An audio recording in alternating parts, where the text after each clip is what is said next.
हाँ जी। तो आज के इस लेक्चर में हम डिस्कस करेंगे electrostatic potential and electrostatic potential difference. देखिए, ये दोनों टॉपिक आपके इंदिरा गांधी यूनिवर्सिटी मीरपुर के प्रीवियस ईयर पेपर में पूछे हुए हैं। तो चलिए शुरू करते हैं। हाँ जी। नेक्स्ट हम डिस्कस करते हैं अबाउट इलेक्ट्रोस्टैटिक पोटेंशियल डिफरेंस। तो देखिए, अगर आपके पास एक रीजन है जिसके अंदर इलेक्ट्रिक फील्ड है और उस रीजन के अंदर आप किसी भी दो पॉइंट्स के बीच में इलेक्ट्रिक पोटेंशियल डिफरेंस निकालना चाहते हैं, तो कैसे निकालेंगे? तो मान लीजिए हमारे पास दो पॉइंट्स हैं, ए एंड बी, और इन दोनों के बीच में हमें पोटेंशियल डिफरेंस निकालना है। तो हम क्या करते हैं, यहाँ पे एक टेस्ट चार्ज ले लेते हैं, यूनिट पॉजिटिव टेस्ट चार्ज। ठीक है। अब उस यूनिट पॉजिटिव टेस्ट चार्ज को यहां से लेकर यहां तक मूव कराते हैं अलोंग एनी पाथ, कोई भी पाथ आप चूज कर सकते हो। तो उस यूनिट पॉजिटिव टेस्ट चार्ज को यहां से लेकर यहां तक मूव कराने में जितना एक्सटर्नल वर्क हमें करना पड़ता है, कैसा एक्सटर्नल वर्क जो हमें करना पड़ता है, वो किसके बराबर होता है? That is equal to the electrostatic potential difference. तो एक बार इसके डिफरेंस देखते हैं कि it is the amount of work done in bringing a unit positive test charge from A to B, ठीक है, against electrostatic force along any path. तो किसी भी पाथ के अलोंग अगर आप मूव कराते हो तो जो वर्क आता है, कैसे चार्ज के लिए? यूनिट पॉजिटिव चार्ज के लिए, तो जो वर्क आता है that is equal to the potential difference. अब ध्यान रखने वाली बात ये कि जब आप मूव कराते हो उसको ए से बी तक जब आप उसको मूव करा रहे हो, तो आपका जो पोटेंशियल डिफरेंस आता है that is V B minus V A, that is V B minus V A. ठीक है। तो ए से बी तक मूव कराएंगे तो V B minus V A. ठीक है।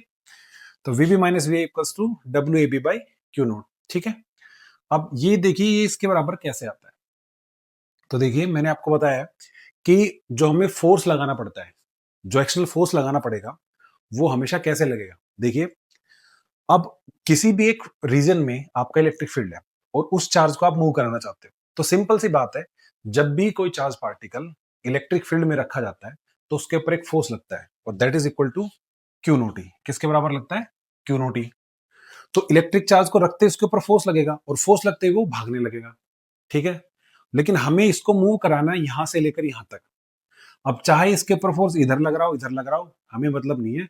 हमें जो फोर्स है उस इलेक्ट्रोस्टैटिक फोर्स के ऑपोजिट लगाना है ताकि वो हमेशा रेस्ट में रहे। ठीक है।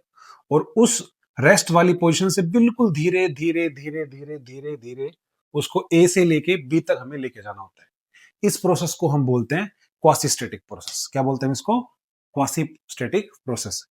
क्योंकि पूरी प्रोसेस के दौरान जो एक्सेलरेशन होता है वो ऑलमोस्ट जीरो होता है। पार्टिकल को हम एक्सलेट नहीं कराते, क्योंकि एक्सलेट कराएंगे ना तो जो हम जो वर्क करेंगे वो उसको एक्सलेट कराने में भी लग जाएगा। और अभी क्या है, जो वर्क हम कर रहे हैं वो सिर्फ उसकी पोटेंशियल एनर्जी चेंज करने में कर रहे हैं। नहीं समझ में आया? देखो, मान लो ये आपका मास है, अब हमें ग्रेविटेशनल पोटेंशियल एनर्जी निकालते थे, तो वो कैसे करते थे? एक्सटर्नल वर्क हम कर रहे थे इसको यहां से लेके यहां तक लेके जाने में। ठीक है। तो जितना वर्क हमें इसको यहां से लेके यहां तक जाने में करना पड़ा, वो उसकी पोटेंशियल एनर्जी में स्टोर हो गया और वो किसके बराबर होगा? mgh। ठीक है।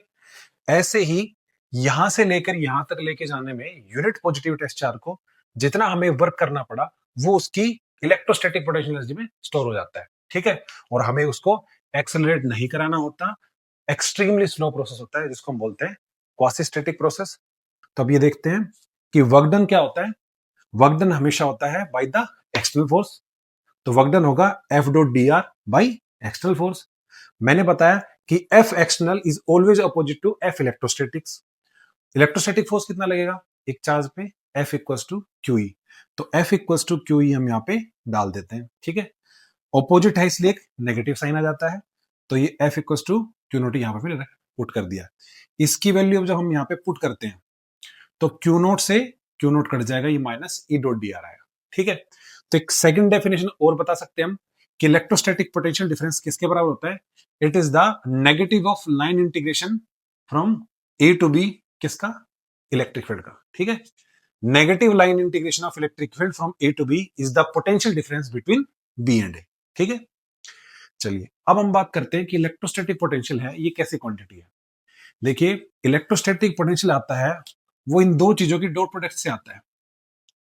तो dot product of vector, dot product क्या होती है? हमेशा एक स्केलर क्वांटिटी होती है। तो इसलिए हमारा इलेक्ट्रोस्टैटिक पोटेंशियल आता है, वो क्या आता है, स्केलर क्वांटिटी होती है। फिर हम बात करते हैं इसकी यूनिट की। तो देखो डेल्टा वी जो हमारा आया वो किसके बराबर आया, वर्क डन अपॉन चार्ज। सिर्फ यूनिट वाइज देखना चाह रहे हैं, तो वर्क डन की यूनिट होती है जूल और चार्ज की यूनिट होती है कुलाम। तो 1 वोल्ट किसके बराबर हो जाएगा, क्योंकि पोटेंशियल की होती है वोल्ट, वर्क की जूल और चार्ज की कुलाम, तो 1 वोल्ट इक्वल्स टू 1 जूल पर कुलाम।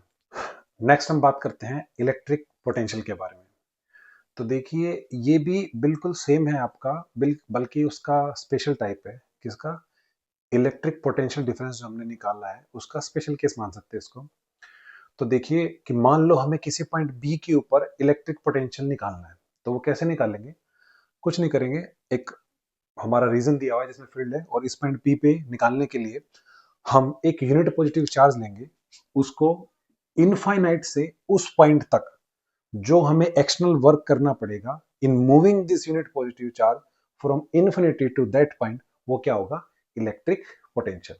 आई repeat, electric potential is defined as the amount of work done in bringing a unit positive test charge from infinity to that point। तो जिस point पे निकालना है उस पॉइंट पे इन्फिनिटी से यहां तक लाने में जितना वर्क करना पड़ता है उसको हम बोलते हैं इलेक्ट्रोस्टैटिक पोटेंशियल। ठीक है, अब क्या फॉर्मूला आएगा इसका, देखो लास्ट में अभी अभी हमने पढ़ा था कि VB minus VA equals to WAB by Q equals to minus E dot D r. ठीक है, ध्यान रखने वाली बात यहाँ पे क्या थी कि पोटेंशियल डिफरेंस अगर B से A के बीच में निकालना है तो work done would be from A to B। ठीक है, और integration from A to B। ठीक है, बता चुका हूं। अच्छा जी, अब हमारे केस के लिए क्या देखते हैं कि हमें पोटेंशियल निकालना है B पे, तो इन्फिनिटी से आया तो हम क्या मानते हैं कि A वाला पॉइंट हमारा इन्फिनिटी पे है और B पे हमें निकालना है। तो इनफाइनाइट पे क्या है कि किसी भी तरह का कोई चार्ज डिस्ट्रीब्यूशन नहीं है, कोई इंटरेक्शन नहीं है, तो हमारा पोटेंशियल एट इन्फिनिटी क्या होगा, जीरो। इन्फिनिटी पे हमारा A है तो V at A would be zero, तो ये जीरो हो जाएगा, यहाँ पे सिर्फ VB बच जाएगा। तो VB इक्वल्स टू A को इन्फिनिटी पुट करेंगे तो W इन्फिनिटी से B upon Q equals to minus E dot D r. ठीक है, तो ये हमारा आ गया इलेक्ट्रिक पोटेंशियल का फॉर्मूला।